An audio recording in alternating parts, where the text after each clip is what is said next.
नमस्कार दोस्तों, स्वागत है आपका हमारे YouTube चैनल पर। और आज हम आ चुके हैं एक नए वीडियो के साथ।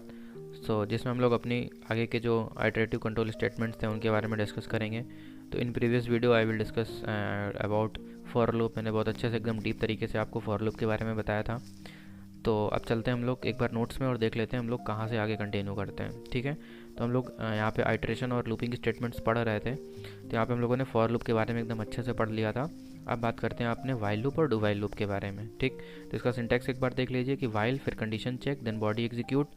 ठीक है, तो इसको किस तरीके से यूज़ करेंगे तो एक बार हम लोग प्रैक्टिकल करके देख लेते हैं। तो आई होप आप लोगों को वाइल लूप की वर्किंग जो है वो समझ आ गई होगी। तो इसको हम लोग क्या कर देते हैं, कमेंट आउट कर देते हैं और हम लोग आगे बढ़ते हैं अपने डू वाइल लूप की तरफ। डू वाइल लूप किस तरीके से बनेगी, तो यहाँ पे मैंने डू वाइल लिख लिया। अब क्या करते हैं, इसको एक बार लिखते हैं यहाँ पे क्या, डू। ठीक है, डू लिखने के बाद में यहाँ पे हमें क्या करना पड़ता है, लिखना पड़ता है वाइल। एक सेकेंड, यहाँ पे हम लोग लिखते हैं वाइल और यहाँ पे हमें कंडीशन देनी पड़ती है। और कंडीशन मान लो मैंने दे दिया I is less than equal to 10 तक चले, और बाहर सेमीकोलन कर देते हैं ताकि कोई टर्मिनेशन कर देते हैं ताकि यहाँ पे एरर ना आए। और system dot out dot println की मदद से यहाँ पे हमें मैसेज प्रिंट कराना होता है। तो मैं यहाँ पे आई को प्रिंट करा देता हूँ। आई प्रिंट कराने के बाद में बाहर आके लूप हम आई को क्या करते हैं, इंक्रीमेंट कर देते हैं। ठीक है, तो एक काम करते हैं, एक बार इसको राइट क्लिक करके अपनी क्लास को रन कर देते हैं और अभी आपको दिख जाएगा कि डू वाइल लूप किस तरीके से वर्क कर रही है। ठीक है, तो इसके कुछ चीज़ें होती हैं जो मैं आपको अभी बताऊंगा। तो ये देखिए 1 से लेकर 10 तक यहाँ पे पूरी देखो अपनी जो वैल्यू थी वो प्रिंट हो चुकी है।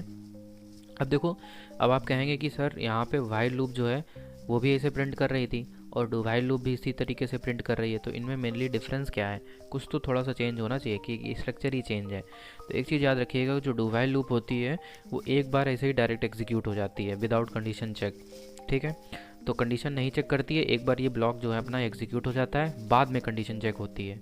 तो याद रखना, ये डिफरेंस आपसे अगर पूछा जाए तो आप बता सकते हैं कि वाइल लूप में क्या होता है कि पहले कंडीशन चेक होती है फिर हमारी बॉडी एग्जीक्यूट होती है, लेकिन डू वाइल लूप में क्या होता है, एक बार बॉडी एग्जीक्यूट होने के बाद में कंडीशन चेक होती है।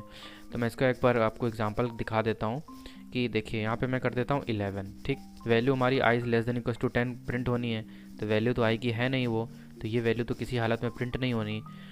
तो अब यहाँ पे देखो वैल्यू ज़्यादा है, तो आप देखना आउटपुट क्या आएगा। एक बार जो अपना लूप है वो चलेगा और जहाँ कंडीशन फॉल्स होगी तो आगे एग्जीक्यूट ही नहीं होगा। अभी आउटपुट देख के आप खुद समझ जाएंगे कि मैं कहना क्या चाह रहा हूँ।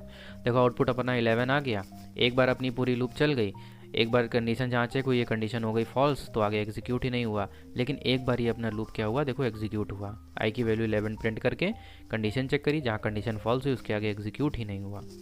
सो आई होप आप लोगों को ये जो लूप थे एकदम कॉन्सेप्ट अच्छे से समझ आ गए होंगे। तो ये 3 तो थे हमारे, तीनों मैंने यहाँ पे कवर कर दिए, फॉर लूप, अपना वाइल, डू वाइल लूप।